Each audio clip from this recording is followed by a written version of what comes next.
Busquen en su Biblia, por favor, Salmo 119. Salmo 119. ¿Qué estrofa nos corresponde hoy? ¿La tercera, la cuarta, la quinta? La quinta.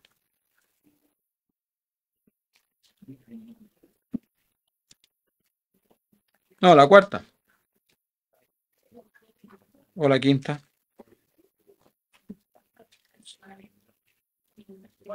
La cuarta. La cuarta. Mire lo que dice, cómo comienza o qué es lo que dice esta estrofa. Abatida hasta el polvo está mi alma. Vivifícame según tu palabra. Te he manifestado mis caminos y me has respondido. Enséñame tus estatutos. Hazme entender el camino de tus mandamientos, para que medite en tus maravillas. Se deshace mi alma de ansiedad. Susténtame según tu palabra. Aparta de mí el camino de la mentira y en tu misericordia concédeme tu ley. Escogí el camino de la verdad, he puesto tus juicios delante de mí, me he apegado a tus testimonios, oh Jehová, no me avergüences por el camino de tus mandamientos, correré cuando ensanches mi camino. Hermano, déjeme simplemente hacer un breve, algunas preguntas que nos van a ayudar a poder tener presente siempre y volver al tema central de este salmo. ¿Recuerda usted cuál es el tema del salmo?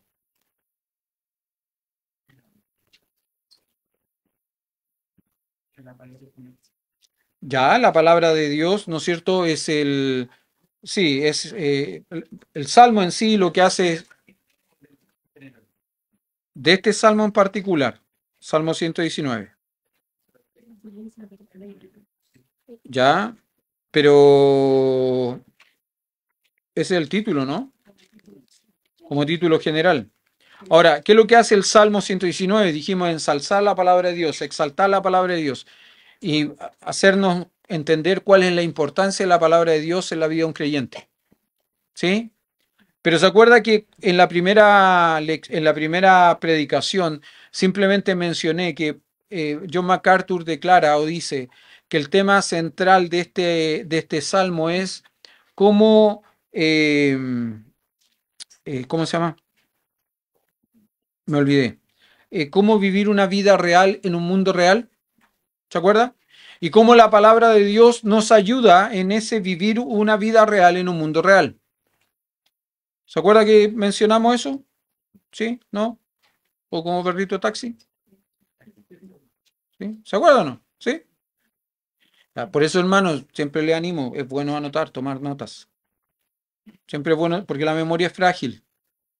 La memoria es frágil, entonces siempre es bueno tomar notas. Ahora, déjeme simplemente hacer una pregunta. ¿Usted se ha encontrado alguna vez en una reunión con personas que son reuniones incómodas porque pareciera que es una competencia de éxitos? Sobre todo con gente que uno no ve hace mucho tiempo, ¿no? Oye, ¿cómo te ha ido? No, súper bien. Y vamos nombrando, y es una competencia de éxito. Pareciera que, a ver, ¿a quién le ha ido mejor en la vida? Pero pocos se atreven a decir, no, mira, no me ha ido tan bien. La verdad que he tenido algunos fracasos. De hecho, la palabra fracaso pareciera que es una mala palabra, ¿no?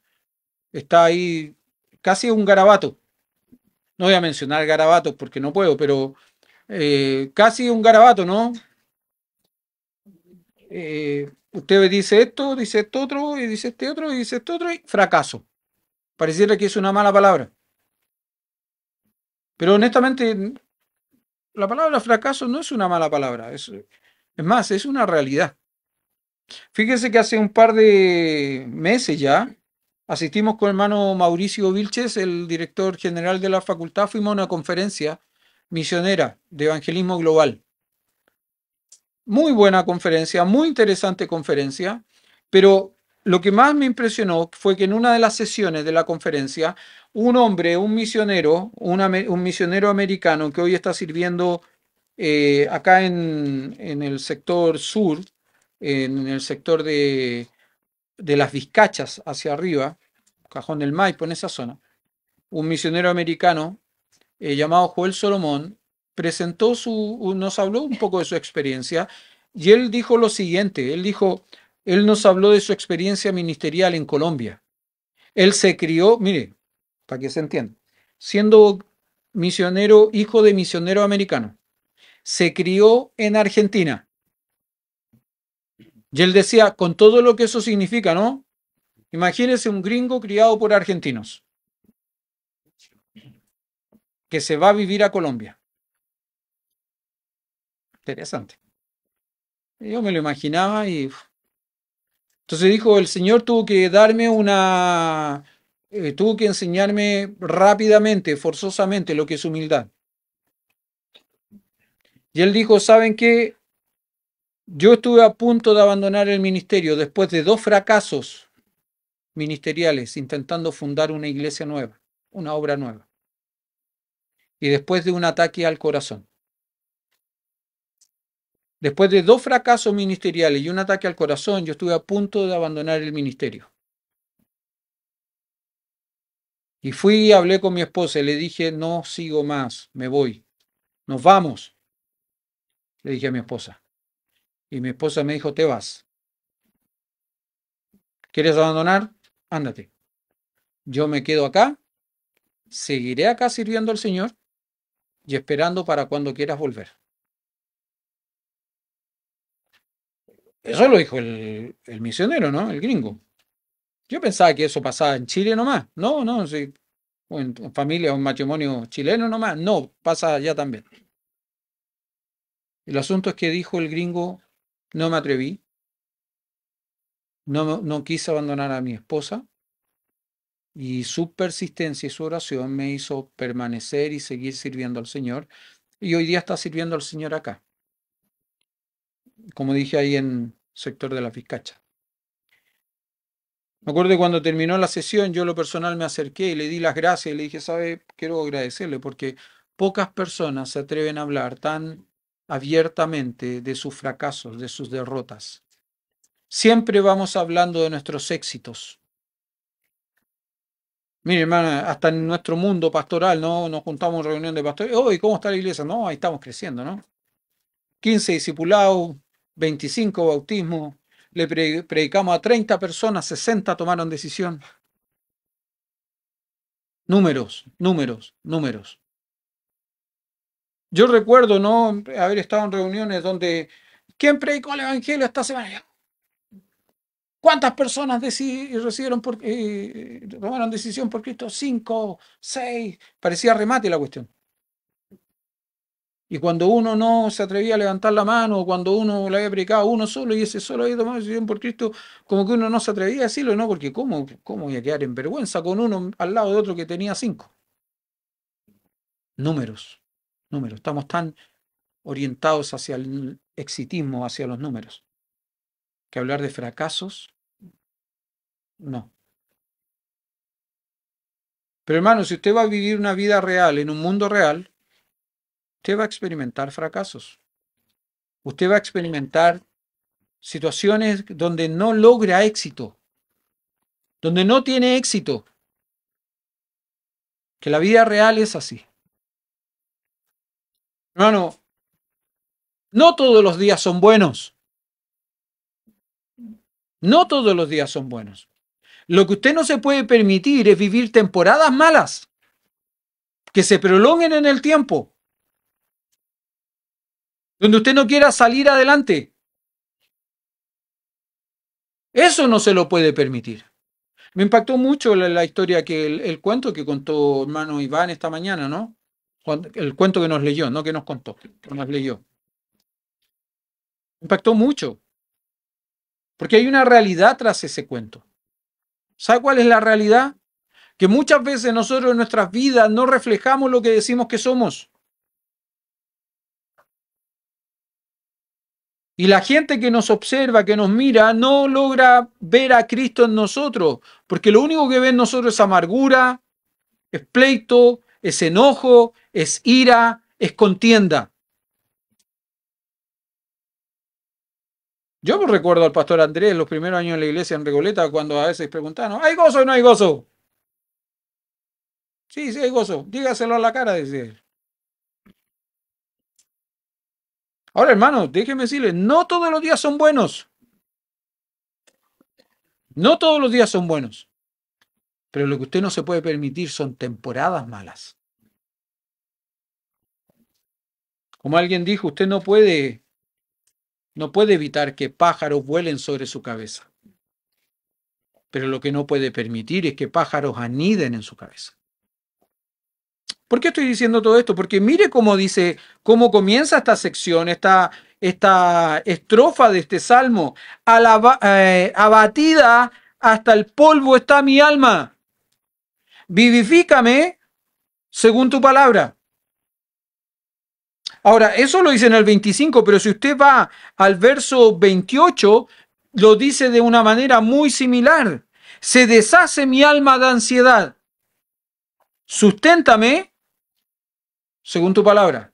Ahora, un detalle no menor y no menor que hay que tener en cuenta. Voy a tener que ir rápido por el horario. Un detalle no menor que hay que tener en cuenta es cuántas veces se repite o se reitera la palabra camino en esta estrofa. Fíjese, ¿cuántas veces se reitera?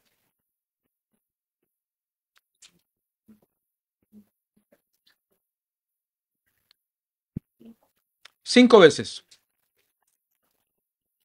Verso 26, verso 27, verso 29, verso 30, verso 32, camino. Ahora, ¿se acuerda que cuando hablamos o hemos dicho que la palabra camino en la Biblia generalmente habla de vida, de conducta? Cuando hablamos de andar, tiene que ver con conducta. Cuando hablamos de camino, tiene que ver con la vida.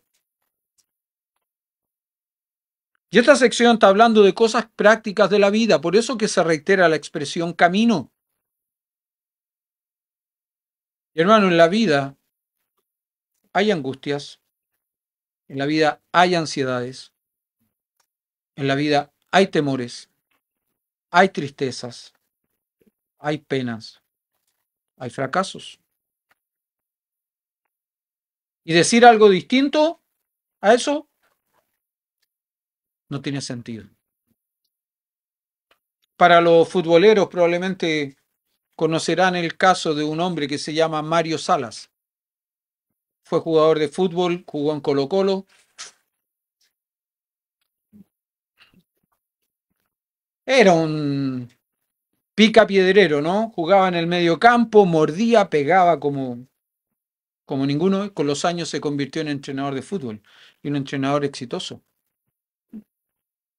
Dirigió a buenos equipos y dirigió a Universidad Católica, fue campeón con Católica. Eso le permitió dar un salto, ir a la selección juvenil. No le fue tan bien ahí.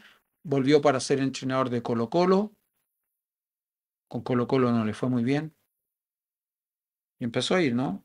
Hace un par de semanas empezó a circular un video de él, hablando en una iglesia en la octava región, porque el último club que dirigió fue Ñublense de Chillán. Y él empezó a compartir de cómo fue que conoció al Señor en un momento donde todo en su vida giraba en torno de él, se centraba en él, hasta que conoció al Señor. Fue interesante porque escuchando su testimonio decía, yo venía de haber perdido a mi familia, haber perdido a mi esposa, pero todo se centraba en mí, pero profesionalmente yo seguía siendo un hombre exitoso. Pero cuando conocí al Señor, no me empezó a ir bien en lo profesional. Y claro, los que conocemos un poco de la historia de él, lo que hemos seguido su carrera, hemos visto que llegó a un punto que fue como la cúspide, campeonato con Católica, y de ahí un proceso de caída. Y él dijo, cuando yo conocí al Señor, no me empezó a ir bien en lo profesional, pero ¿sabe qué decía él? Dice él, tenía paz en mi corazón, porque ya no se centraba todo en mí, ahora todo se centraba en él. Un interesante testimonio. ¿Por qué estoy diciendo todo esto? Porque me llama la atención cómo lo expresa. ¿Se acuerda? Dijimos que los salmos eran qué cosa de la nación de Israel. El himnario, ¿no? Y cuando uno piensa en himnario, cuando uno piensa en himnos, piensa en alabanza, ¿no? Piensa en alegría, ¿sí? Piensa en canciones de alegría, de gozo, ¿sí o no? Ahora, ¿Cuánto gozo hay en la expresión abatida hasta el polvo está mi alma? ¿Cuánto gozo hay en la expresión se deshace mi alma de ansiedad? ¿Hay alegría? ¿Hay gozo o hay desazón?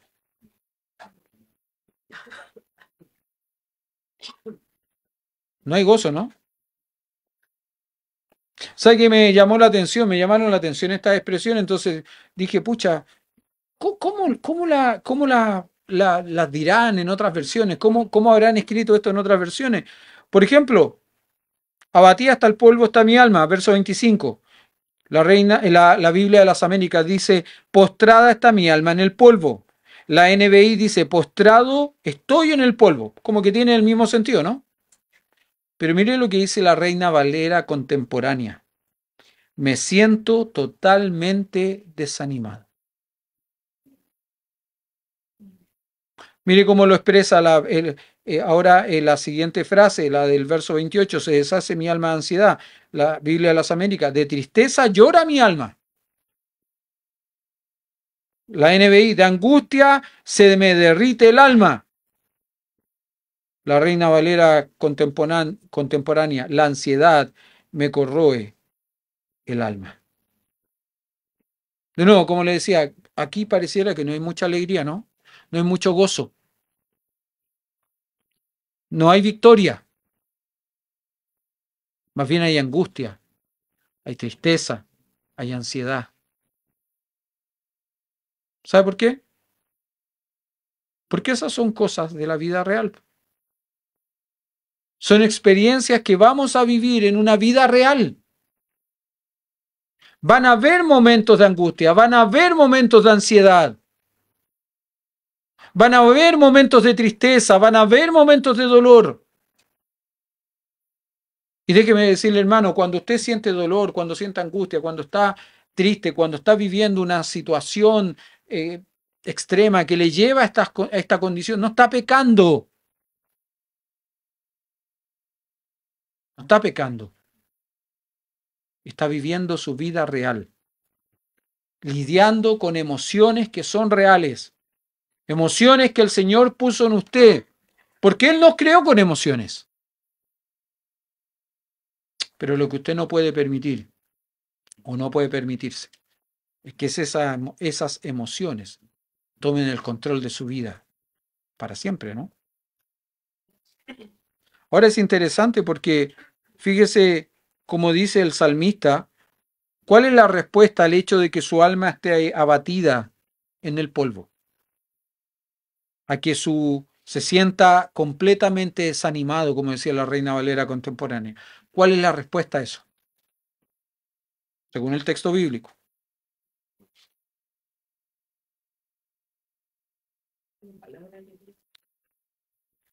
La palabra de Dios. Porque ¿qué es lo que dice el salmista? Abatí hasta el polvo está mi alma, pero luego dice, y hace una oración, ¿no? Hace una petición. ¿Cuál es la petición? Vivifícame. Vivifícame según tu palabra. ¿Sabe lo que significa vivificar? Literalmente significa dame vida, avívame. Me llama la atención que en Josué capítulo 5, verso 8, esta palabra se traduce como sanar. En un sentido, el salmista reconoce que está enfermo de ansiedad y le está diciendo al Señor, sáname con tu palabra. Sáname con tu palabra.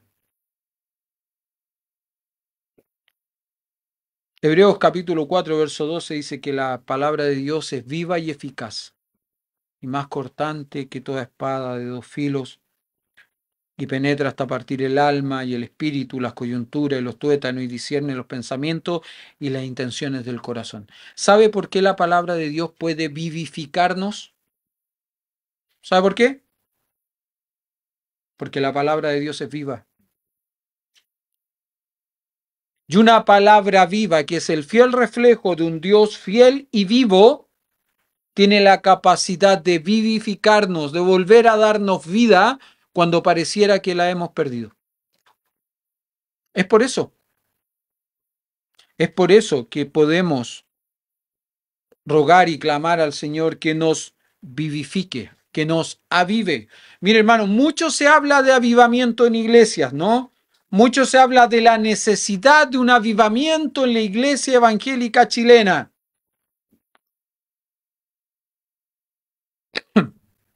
Mucho se habla de la necesidad de un avivamiento en la iglesia. Pero yo siento lamentablemente que el avivamiento está mal enfocado. ¿Escuchó hablar usted de el avivamiento de Asbury? ¿Escuchó hablar? ¿Cuántos escucharon hablar del avivamiento de Asbury? Unos pocos. Hermano, presten atención, a veces salen noticias interesantes. El avivamiento de Asbury, déjeme contarle un poco de qué trata el avivamiento de Asbury. Asbury es una ciudad relativamente pequeña, tiene menos de 6.000 habitantes en Kentucky, en Estados Unidos. Resulta que un día, puntualmente el día 8 de febrero del año 2023, en el auditorio, un auditorio para no más de 50 personas, ahí en esta universidad, se juntaron a orar un grupo de estudiantes. Vino un pastor, un predicador, predicó acerca de Romanos capítulo 12 y habló acerca del amor de Dios. Terminó el mensaje, el devocional, lo que haya sido, y empezaron a cantar alabanzas. Y empezaron a cantar. Y siguieron cantando. Y siguieron cantando. ¿Se acuerda cuándo empezaron? Lo acabo de decir. 8 de febrero. Y siguieron cantando. Y siguieron cantando. Y siguieron cantando. Hasta el 24 de febrero sin parar. Comenzó en un auditorio para 50 personas. Esto se empezó a expandir. Se empezó a hablar del avivamiento de Asbury. Este culto que llevaba días, donde gente cantaba y cantaba y cantaba y cantaba. ¿Se acuerda cuánto le dije que más o menos cuánta gente vivía en Asbury? 6.000 personas. ¿Sabía usted que tuvieron que cerrar las fronteras del pueblo? Porque fue tanta la gente que empezó a llegar de tantos lugares que la población flotante, visitante, duplicó la cantidad de habitantes de la ciudad de Asbury. Y esto se empezó a seguir, se empezó a hacer masivo por las redes sociales. En Facebook, en Instagram, mostraban imágenes de las reuniones de alabanza y adoración. La gente tuvo que salir del auditorio porque ya el auditorio para 50 personas no era capaz de albergar a la gente. Salieron ahora a los prados de la universidad y la gente estaba ahí y seguían cantando y seguían cantando. Seguían cantando el avivamiento de Asbury. En lo personal pienso que no hubo ningún avivamiento. En lo personal. Y usted me dirá, ¿por qué? Porque solo hubo una experiencia emocional. ¿Qué es lo que hicieron? Cantaron. Y cantaron. Y cantaron. Y cantaron. Cánticos espirituales. No voy a decir que, porque no estaban cantando canciones de Coldplay, para mencionar a lo conocido, ¿no? No sé, pues, ya, dejémoslo ahí. No eran canciones del mundo. Eran cánticos espirituales. Pero ¿qué es lo que no estaba presente? La palabra de Dios. Y hermano, déjeme decirle que lo que produce verdadero avivamiento espiritual en el corazón de una iglesia, en el corazón de una persona, es la exposición a la palabra de Dios. Por una cuestión de tiempo no puedo hacerlo, pero usted puede mirar en el libro de Nehemías y usted va a ver uno de los avivamientos más grandes que tuvo la nación de Israel. Nehemías capítulo 8. Después de 70 años donde la palabra de Dios no ha sido leída porque el pueblo fue llevado al cautiverio y el pueblo regresa, algunos líderes regresan unos pocos con Esdras para la reconstrucción del templo y otros pocos con Nehemías para la reconstrucción de los muros del templo, de los muros de la ciudad de Jerusalén. Resulta que en el capítulo 8 de Nehemías, después de 70 años, abren los libros de la ley y vuelven a leer. Y están todo un día leyendo la ley. Y el pueblo está atento, ni uno se queda dormido, más muchos de ellos claman llorando al escuchar la lectura del libro de la ley. Nehemías capítulo 8. Nehemías capítulo 9 y Esdras capítulo 9. Vemos como Esdras, ahora Esdras, confiesa los pecados del pueblo. Porque confrontados con la palabra de Dios, ellos tienen que reconocer sus pecados. ¿Y qué es lo que hacen? Confiesan sus pecados. Capítulo 9 de Esdras y capítulo 9 de Nehemías. Capítulo 10 de Nehemías. El pueblo, después de ser confrontado con sus pecados, establece un compromiso con Dios y su palabra al cambio.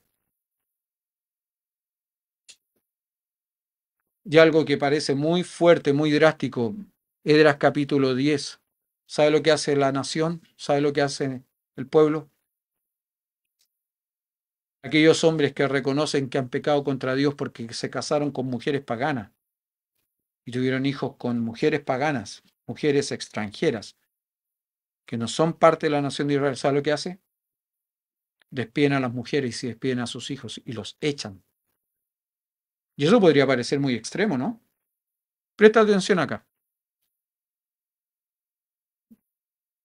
Presten atención acá, por favor. Eso podría parecer muy extremo. ¿Cómo va a ser eso? Dios quiere que se rompa la familia. Perdón, esa familia partió mal. Esa familia partió mal. Y la nación ha tenido que pagar las consecuencias de su pecado.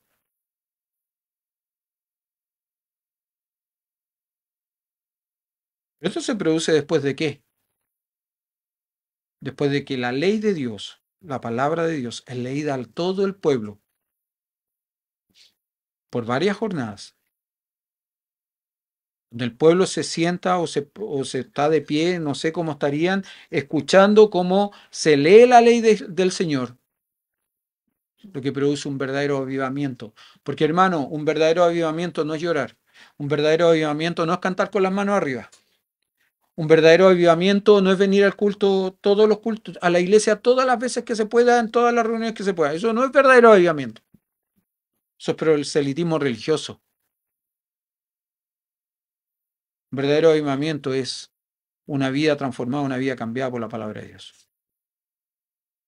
Lo dice el escritor del libro Santiago, Jacobo, el medio hermano del Señor Jesús, cuando en Santiago capítulo 1, verso 22 en adelante dice, sed hacedores de la palabra de Dios y no tan solamente oidores, engañando a vosotros mismos. Porque si alguno es oidor de la palabra, pero no hacedor de ella, este es semejante al hombre que considera en un espejo su rostro natural, porque él se considera a sí mismo y se va y luego se olvida cómo era. Hermano, todos nosotros probablemente, o casi todos, a veces dudo de algunos, pero probablemente casi todos nosotros, antes de salir de la casa, nos miramos en el espejo, ¿no? Para ver si venimos bien, bien arreglados, bien peinados, las hermanas bien maquilladas, ustedes siempre vienen bien maquillados,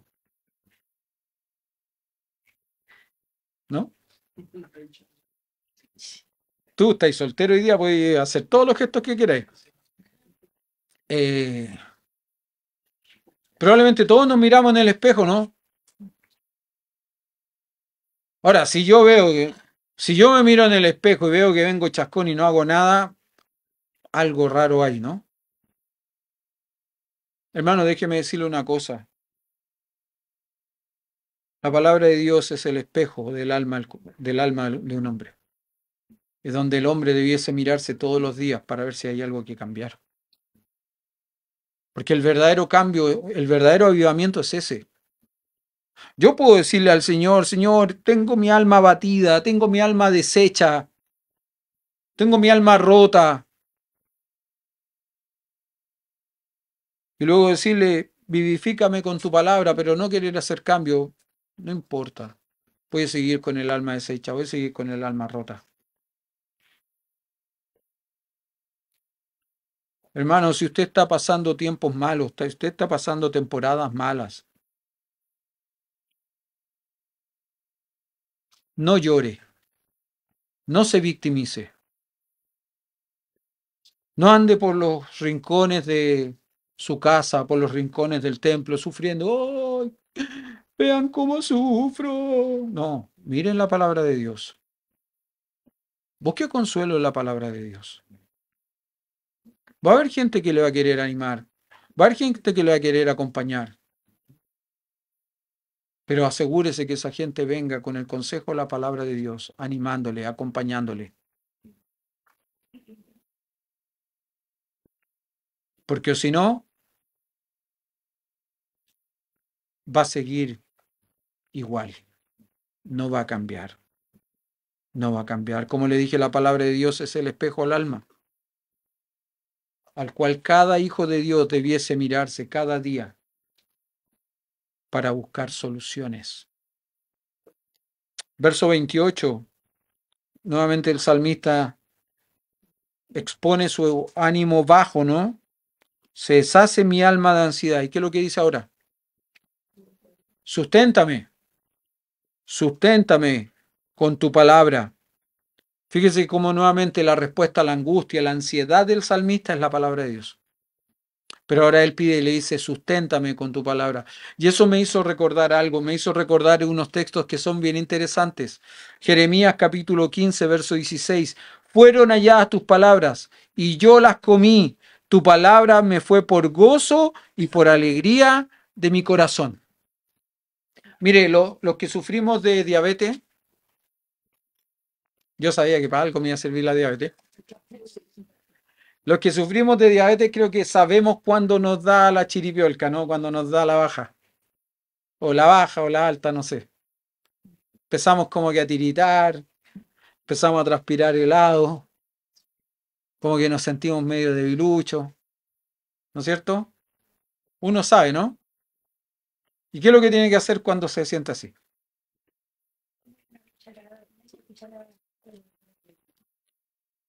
Comer alguna cosita, ¿no?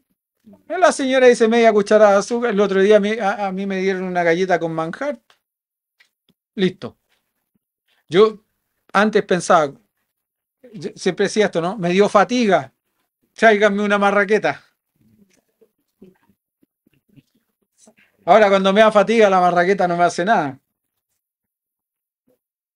Hace 3 semanas atrás me dio un día, ¿no?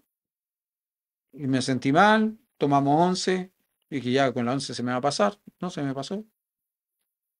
Seguí igual, como por media hora más hasta que decidí medirme el azúcar y tenía 108, creo. Y alguien dice, no, eso es bueno para un diabético. Para mí es malo, po. Yo siempre andaba sobre los 300. 108 era muy bajo. Y llevaba como una hora de que había tomado 11, entonces ya se me debiera haber pasado la chiripiolca, pero no se me había pasado. ¿Qué hicieron? Una galletita con manjar. Me la comí, a los 2 minutos, tiki-taka.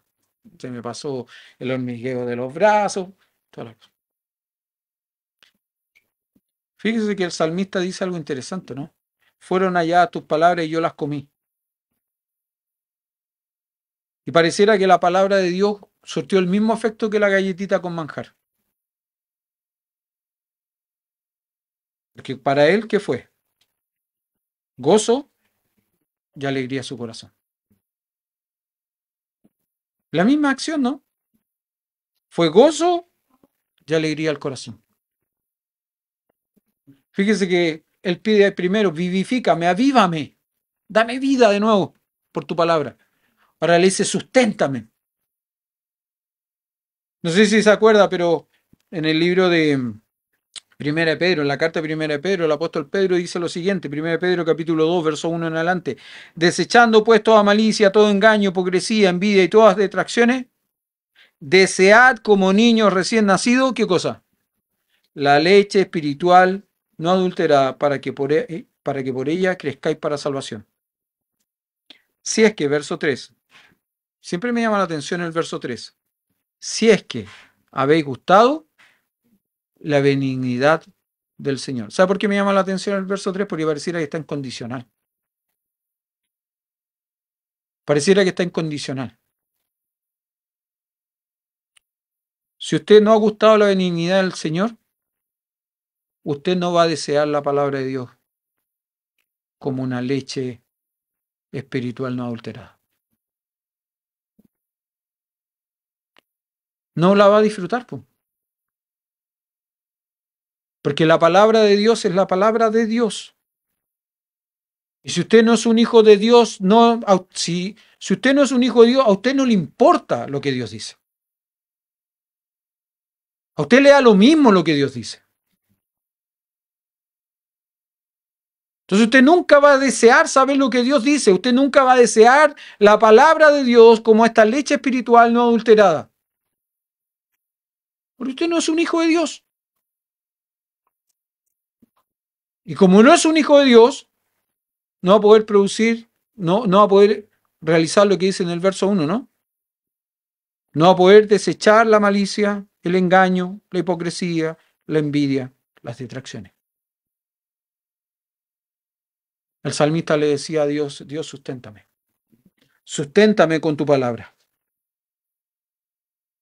¿Por qué? Porque mi alma está deshecha. Mi alma está rota. Y alguien podría decir que el alma se puede romper. ¿El alma se puede deshacer? Sí. ¿Por qué el alma? Porque en el alma se asientan nuestras emociones. En el alma se desarrolla nuestra personalidad. ¿Usted es melancólico? Su alma. ¿Usted es iracundo? Su alma. ¿Usted es flemático? Adivine. Su alma. ¿Usted es colérico? Lo dije colérico ya, ¿o no? ¿No? Su alma. Porque ahí es donde su personalidad se desarrolla. Un pequeño paréntesis. Cuando estoy hablando del alma como el asiento de la personalidad del hombre, ¿hay alguna doctrina que esté tocando? ¿Sí o no?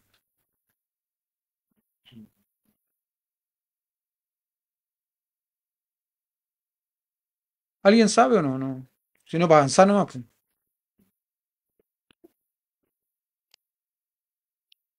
¿Sí? ¿Cuál? No, esa es del Espíritu Santo. Sí estoy tocando una doctrina que tiene que ver con el hombre.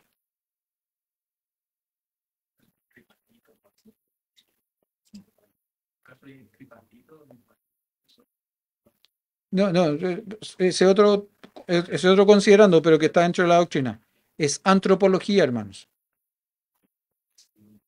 Antropología. Y cierro el paréntesis simplemente porque, hermano, siempre que uno está enseñando, siempre que uno está predicando, va a tocar ciertos puntos de algún tipo de doctrina. Siempre. Solo que hay que saber hacer la distinción, la diferenciación. ¿Sí? Hay otra cosa que tangencialmente no tiene que ver con, o sí, tangencialmente tiene que ver con una doctrina que es bibliología. Cuando estamos estudiando el Salmo 119, estamos dándole el valor y la importancia a la Biblia como la palabra de Dios, ¿verdad? Eso es parte de la bibliología. Pero también estamos hablando, en este punto, quiero que se note esto, ¿no? Se resalta la suficiencia de las escrituras, cómo la escritura tiene respuesta para todo problema del hombre. El salmista no dice, abatí hasta el polvo está mi alma, así que voy a ir al psicólogo de turno. ¿No? Se deshace mi alma de ansiedad. ¿Dónde consigo hora con un psiquiatra? Hermano, no estoy burlando, no estoy diciendo que eso sea malo. Por favor, que se entienda bien. Pero hay que saber hacer distinciones. La palabra de Dios es suficiente y ella tiene respuesta para cada una de las problemáticas del hombre. Ahora, ¿hay pecados que se transforman en enfermedades? ¿Sí o no? Sí, sí. Cualquier tipo de adicción es un pecado que se transforma en una enfermedad. No solo la drogadicción, cualquier adicción se transforma en una enfermedad. Hay personas cuya adicción no es ni la droga, ni el alcohol, es la comida. Y eso se transforma en una adicción, en una enfermedad. No sé por qué llegué a este punto. Estaba hablando de la suficiencia, estaba hablando de cómo en la enseñanza se tocan doctrinas. ¿Sí? Ahora, hermano, simplemente, ya para ir cerrando, porque ya es tarde. Sí, es tarde. Para ir cerrando. Simplemente déjeme decirle, querido, tiempos malos van a haber. Quiero recordarle eso, tiempos malos van a haber. Lo que usted no se puede permitir es vivir temporadas malas, sin buscar la solución, sin buscar la ayuda en la palabra de Dios. ¿Quiere vivir un verdadero avivamiento? Refúgiese en la palabra. Que sea la palabra de Dios la que produzca en usted cambios. Que sea la palabra de Dios la que en usted le muestre aquello que no está bien. Muéstrame tú en las maravillas de tu ley. Y si sea mal, no lo haré más, dice el salmista. A veces nosotros necesitamos que el Señor nos muestre por su palabra aquello que no está bien. Pero hermano, déjeme decir, recordar esto, ¿no? Si usted no es un hijo de Dios, usted nunca va a desear la palabra de Dios. Y a lo mejor ese es un cuestionamiento que usted tiene que hacerse. ¿Estoy deseando la palabra de Dios?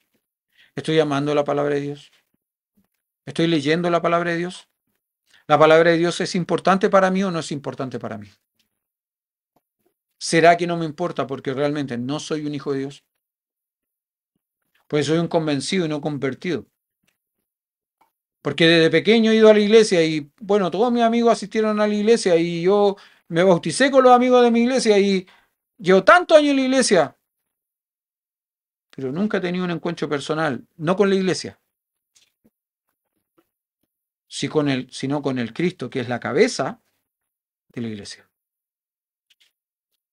Cuidado, hermano amado. Cuidado, hermano amado. ¿Vamos a vivir tiempos malos? Sí. Pero no se permita tener temporadas malas. Para esas temporadas malas hay una respuesta. El salmista dice, abatida hasta el polvo está en mi alma, vivifícame según tu palabra, se deshace mi alma de ansiedad, susténtame según tu palabra. La palabra es suficiente. Vamos a orar y vamos a terminar. Hermano Marco, nos diriges en oración aprovechando que estás por acá.